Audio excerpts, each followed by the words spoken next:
Hero Allu Arjun ని పోలీసులు విచారణ నిమిత్తం అరెస్ట్ చేసి చిక్కడపల్లి పోలీస్ స్టేషన్ కి తీసుకొచ్చారు. మనం చిక్కడపల్లి పోలీస్ స్టేషన్ దగ్గర ఉన్నాం. అలాగే బిఎన్ఎస్ 118 ప్రకారం ఆయనకు ఖచ్చితంగా నాన్ బెయిలబుల్ కేసు కింద ఆయనకు బెయిల్ కూడా వచ్చే అవకాశం లేదు. 10 ఏళ్ళు జైల్లో ఉంటాడు, మినిమం 5 ఏళ్ళన్నా ఉంటాడని చెప్పేసి చెప్తున్నారు. ఇక్కడ కట్టుదిట్టమైన భద్రతా ఏర్పాట్లు చేసినారు. సో అల్లు అర్జున్ కి సంబంధించి ఈ నెల 5న సినిమా రిలీజ్ ఉండగా 4న ప్రీమియర్ షో వేశారు. ప్రీమియర్ షోకి సంబంధించి బెనిఫిట్ షోకి ముందు ప్రీమియర్ వేసినారు. ఈ ప్రీమియర్ కి సంబంధించి చాలా థియేటర్లు ఉన్నప్పటికీ సంధ్య థియేటర్ కి అల్లు అర్జున్ రావడం. సో అల్లు అర్జున్ రావడం జరిగింది. సో అప్పటికే అల్లు అర్జున్ వస్తున్నాడు అని చెప్పి సోషల్ మీడియాలో తెలుసుకున్నారు. ఎక్కడెక్కడ నుంచి వచ్చి అల్లు అర్జున్ రాక కోసం సంధ్య థియేటర్ కి రావడం జరిగింది. కానీ అక్కడ టికెట్లు తీసుకున్న రేవతి అనే మహిళ కుటుంబ సమేతంగా ఆమె రావడం, ఆ తర్వాత ఆమె అక్కడ తొక్కిసలాటలో ఆమె చనిపోయింది. ఆ తర్వాత కొడుకు పరిస్థితి కూడా విషమంగా ఉంది. ఈ నేపథ్యంలో అల్లు అర్జున్ పైన, అలాగే ఆ థియేటర్ యాజమాన్యం పైన, అక్కడ థియేటర్ మేనేజర్ పైన, సెక్యూరిటీ బౌన్సర్ల పైన, అందరి పైన కూడా కేసు నమోదైంది. ఇక అల్లు అర్జున్ దీనికి సంబంధించి ఒక వీడియో రిలీజ్ చేసిండు. సో ఆ వీడియోలో అల్లు అర్జున్ ఇలా జరగడం చిన్న బాధపడుతున్నాను అని చెప్పి వీడియో రిలీజ్ చేసిండు. కానీ పైగా అందులో ప్రభుత్వం కోసం మాట్లాడుతూ ఆయన ముఖ్యమంత్రి పేరు కూడా ఆయన మర్చిపోవడం జరిగింది. తెలంగాణ ముఖ్యమంత్రి అని చెప్పడం జరిగింది. రేవంత్ రెడ్డి కూడా పేరు కూడా మర్చిపోయాడు ఆయన అని చెప్పి బయటకు వచ్చింది. చూస్తున్నాం చిక్కడపల్లి పోలీస్ స్టేషన్ దగ్గర వాతావరణం ఏ విధంగా ఉందో. ఇప్పటికే కొన్ని వేల మంది ఇక్కడ జమ అవడం జరిగింది. ఒకవైపు పోలీసులు, మరోవైపు మీడియా సిబ్బంది, మరోవైపు అల్లు అర్జున్ ఫ్యాన్స్, ప్రజలందరూ కూడా ఇక్కడికి చిక్కడపల్లి పోలీస్ స్టేషన్ పరిధికి రావడం జరిగింది.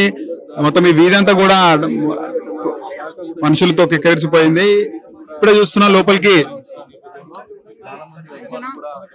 పోలీస్ అధికారులు, ఉన్నతాధికారులు అందరూ కూడా లోపలికి వెళ్తున్నారు. విచారణ నిమిత్తం అల్లు అర్జున్ ని విచారించే ప్రయత్నం చేస్తున్నారు. ఆ తర్వాత వైద్య పరీక్షల నిమిత్తం అల్లు అర్జున్ ని ఉస్మానియా లేదా గాంధీకి తీసుకెళ్లే అవకాశం కూడా ఉంది.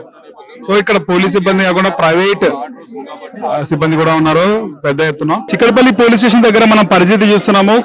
చాలా మంది అల్లు అర్జున్ అభిమానులు ఇక్కడికి వచ్చినారు. పోలీస్ సిబ్బంది, మీడియా, ప్రజలు చాలా మంది ఉన్నారు ఇక్కడ. అల్లు అర్జున్ ఇప్పుడే చిక్కడపల్లి పోలీస్ స్టేషన్ నుంచి ఆయనను గాంధీ ఆసుపత్రికి తీసుకున్నారు. అక్కడ వైద్య పరీక్షలు చేసి అక్కడ నుంచి కోర్టుకి తీసుకెళ్తారని సమాచారం. సో గాంధీ హాస్పిటల్ కి ఇప్పుడే అల్లు అర్జున్ చిక్కడపల్లి పిఎస్ నుంచి బయలుదేరారు.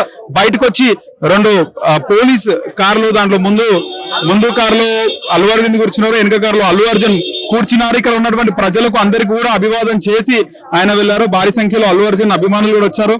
చాలా మంది ఇక్కడ కూడా మనం పరిస్థితి చూస్తే ఇక్కడ కూడా ఇవన్నీ జరిగే అవకాశం ఉంటుందా? సో ఇంతమంది జనాలు వచ్చినారు. సో మొన్న కూడా ఒక ప్రాణం పోయిందంటే జనాల వల్లే, అభిమానుల వల్లే. చాలా జనాలు వచ్చారు. ఇక్కడ పోలీస్ స్టేషన్ కూడా లోపలికి ఉంది. ఈ వీధంతా కూడా మొత్తం చాలా మందితో ఇక్కడ కిక్కరిసిపోయింది. మనం చూడొచ్చు విజువల్స్ లో. ఇప్పుడే అల్లు అర్జున్ మామ కూడా బయలుదేరినారు గాంధీ ఆసుపత్రికి. ఆయన వెంట నిర్మాత దిల్ రాజు కూడా పోయినారు. అలాగే బన్నీవాసు కూడా అల్లు అర్జున్ వెంట వెళ్ళడం జరిగింది.